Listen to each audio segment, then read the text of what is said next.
Jim Babka here with this installment of Instant Grace.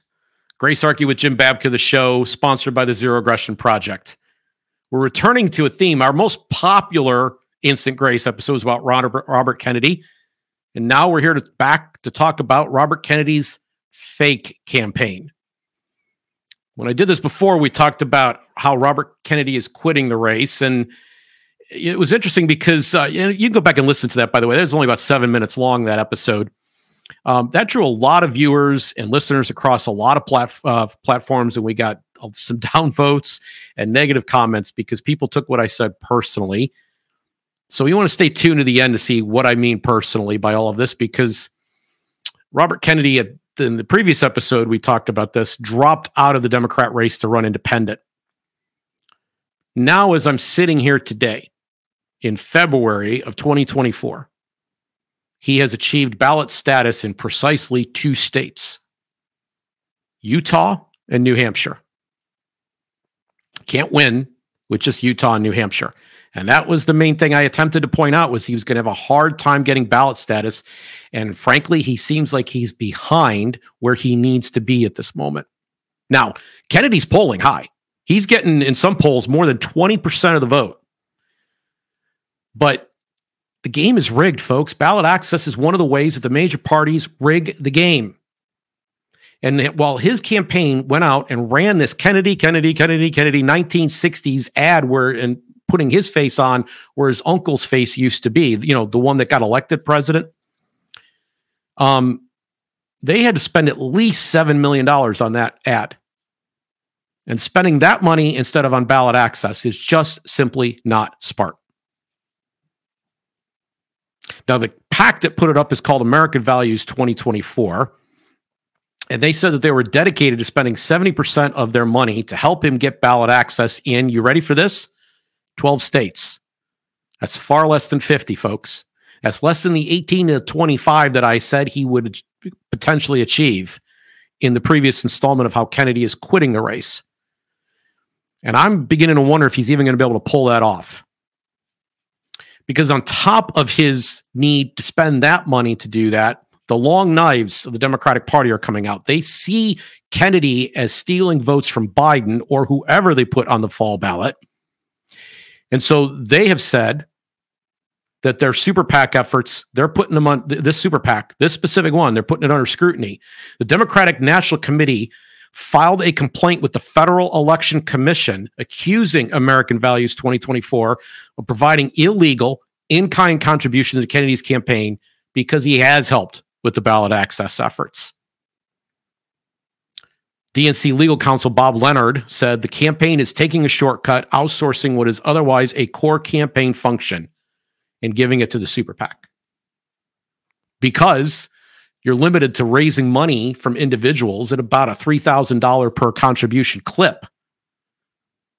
It's very hard for a campaign to cover the multiple millions of dollars, you know, the 7 million maybe dollars it might cost to get ballot status. It might be double that by now. So the idea that they're only settling for 12 states and they're spending all this money on an ad, and the legal battles that are going to be coming their way, it just doesn't seem like a wise investment from where I'm sitting. Now, Kennedy is not unaware that he's got a problem here. And so they allowed a leak to get out to a group of people that I happen to know decently well, and that's the Libertarian Party. In fact, Kennedy is going to appear at the Libertarian Party of California convention later in the month of February. So there's starting to be this kind of rumor that got floated around that he's going to actually run as a libertarian. Well, historically speaking, senators and congressmen and other people who show up, by and large, don't get chosen. There's been senators, governors who've shown up looking for this party's nomination that have done very poorly trying to get it, because it's a party made up of people who are committed to a certain set of principles. That's why they are able to get the ballot status, because they've been doing this for so long, and they cohere over not a personality, but over a set of ideas. And on top of this, Dave Smith, who himself was considered until several months ago one of the potential frontrunners for the nomination, he's a podcasting personality. Dave Smith said, listen, I like Robert Kennedy. I admire him. I think he's doing some good things. But if he shows up to run for the Libertarian Party nomination, I'm going to work against him. And I can tell you that sentiment's going to be natural to a lot of libertarians. So if you're hearing stories about how suddenly Kennedy's going to show up and take the Libertarian Party by storm, don't hold your breath. And if you're hearing stories that he's going to suddenly get all these ballot status problems taken care of, that he's going to be on most of the ballots, don't hold your breath. What about the ad itself? Well, it's classic, but the fact of the matter is it shot over the under 35 crowd's head. They weren't around when John Kennedy was running for president, and they didn't realize what was being done, and they thought the ad looked cheap. That's what the social media sentiment says. And I didn't think it was a smart move because he's not his uncle. He's not John Kennedy. He is very much running as an independent. And in the midst of sending this out, it exposed something that I think the Kennedy campaign would prefer wasn't really public knowledge. They're not looking. They're already going to draw ire from the Democrats. Well, some of the family may have been offended. So Robert Kennedy himself took to Twitter and pinned a tweet up, basically issuing a public apology to the rest of the Kennedys. To the rest of the Kennedys who are endorsing Joe Biden.